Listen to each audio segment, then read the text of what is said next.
זו אני.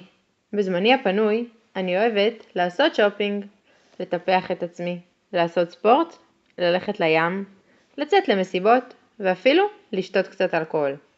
כשאני עושה ספורט אני לובשת טייץ, ובקיץ מכנס קצר וגופייה. כשאני הולכת לים אני לובשת אפילו בגד ים 2 חלקים. אבל האם זה אומר שאני רוצה יחס ממך? כן, כן, ממך. הגבר הזה, שזה עתה חלף, עבר על פניי וזרק הערה, שרק, צפצף. כשאני יוצאת למסיבות, אני אוהבת לרקוד וגם קצת לשתות. אבל האם זה אומר שאני רוצה שתנעץ מבטי? שתבחן את גופי מכף רגל ועד ראש? שתרקוד צמוד אליי?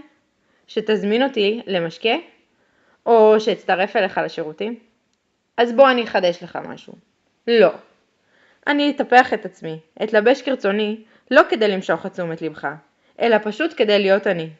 אז גבר יקר, להבא, כשאישה חולפת על פניך עם מכנס קצר וגופייה, אולי פשוט בא לה ליהנות ממזג האוויר הקיצי בדיוק כמוך. אז תשמור את השריקות, העיניים והידיים לעצמך.